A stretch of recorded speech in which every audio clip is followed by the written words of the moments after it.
जानकी जीवन स्मरण जय जय राम. सद्गुरुनाथ महाराज की जय.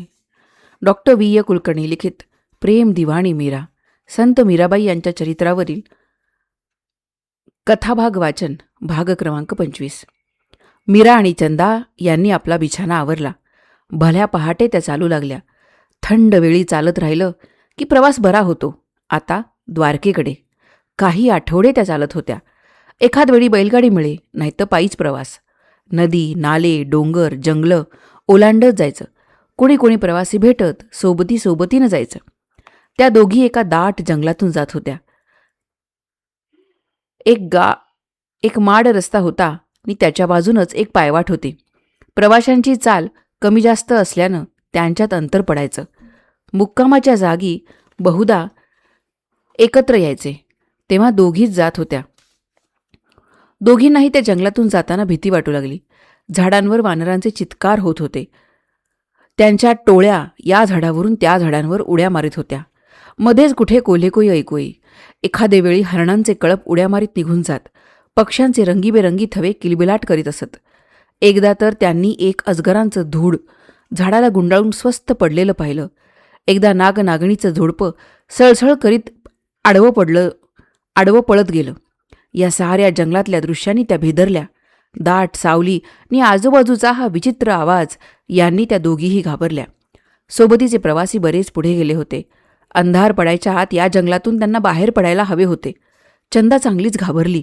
म्हणाली, कशाला ग द्वारकेला निघालो? या जंगलातच आपली वाटचाल संपणार असं दिसते. मला फार भीती वाटते आहे. मीराही भीत होतीच. ती हाका मारू लागली, कृष्णा, कृष्णा, मी भ्याले आहे रे. कान्हा, नंदलाला, ये ये रे. पण तिचाच आवाज फक्त प्रतिसाद होऊन आला.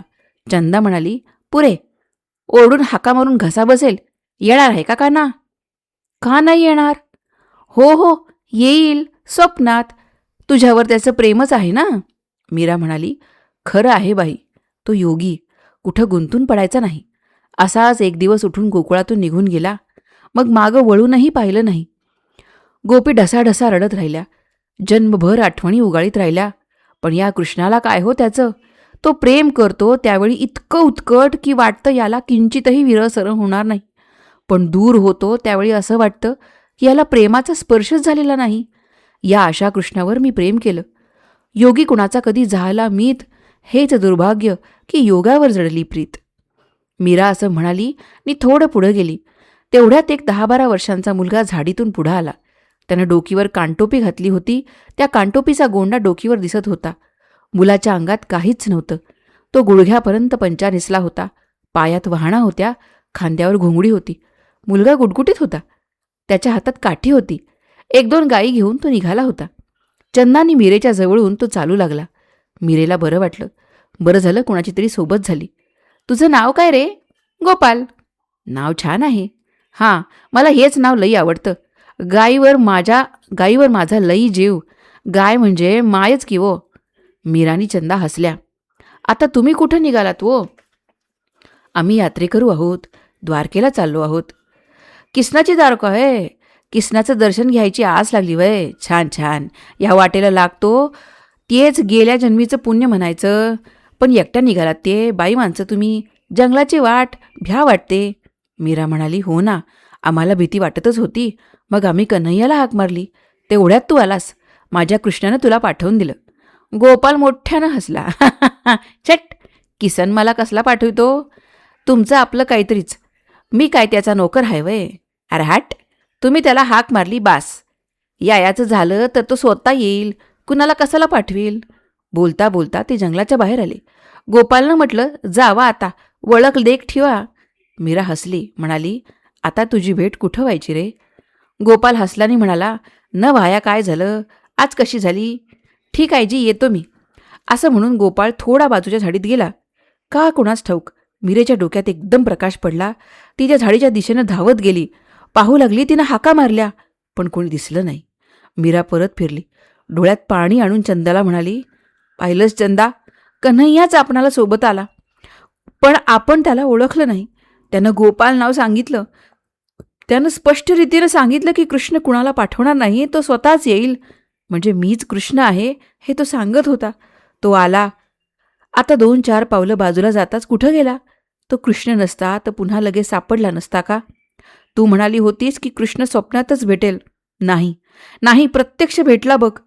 त्यानं आपली ओळखही दिली. आज कृष्णाचं दर्शन झालं असं तुला नाही का वाटत? द्वारकेत दोघी पोचल्या.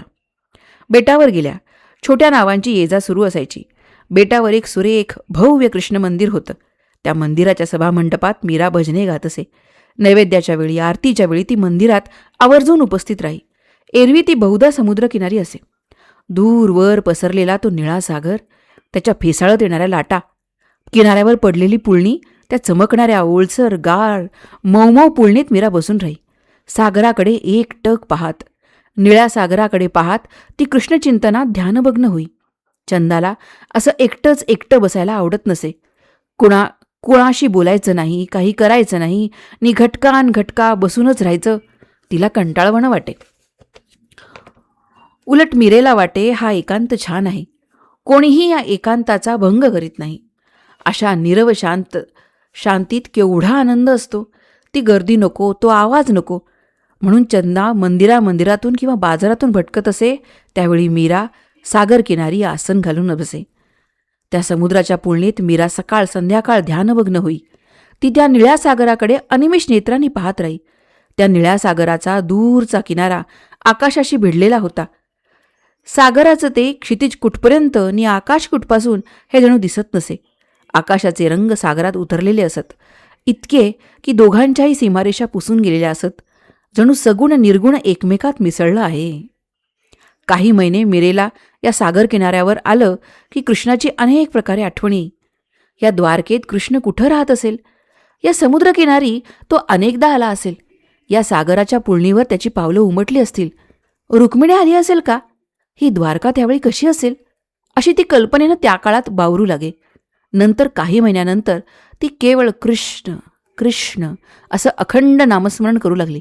त्या सागर किनारी आलं की तिच्या हृदयातूनच कृष्ण कृष्ण अशी स्पंदनं सुरू होत.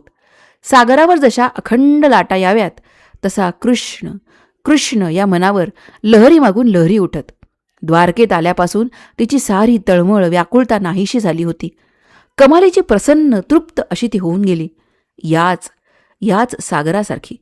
काही महिन्यानंतर ते नामस्फुरण हे कमालीचं प्रशांत होऊन गेलं. नामाचं स्पंदन अतिशय मंद झालं. नामाच्या प्रत्येक स्पंदनाला रूप आलं. कृष्ण कृष्ण या स्पंदनाबरोबरच कृष्णाचं निळं सावळं रूप दिसू लागलं. नाम आठविता तो रूपी प्रगट झाला. हळूहळू ते रूप स्थिर ज्योतिर्मय असं झालं. इतकं की ते रूप आता डोळ्यांसमोरून हलेच ना. कुणीकडेही पाहावं अथवा सरळ डोळे मिटून घ्यावेत तरी ते रूप दिसतच राही आणि अंतरात कुठलंही स्पंदन नसे.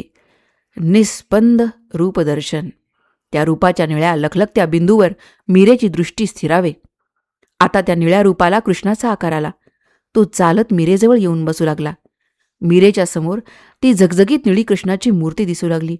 मीरा त्याच्याकडे पाहतच बसे. मीरेच्या डोळ्यातून अश्रुधारा वाहू लागत. ती शहारे.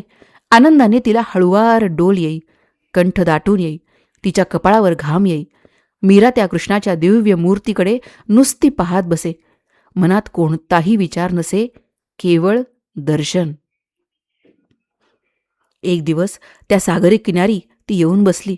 तिनं सागराकडे पाहिलं. सागराचा निलिमा नव्हे तर निलिम्याच्या सागर उचंबळत होता. त्या निलिम्याला ना आकार होता ना अंत. डोळे दिपवणारा तो निळा रंग.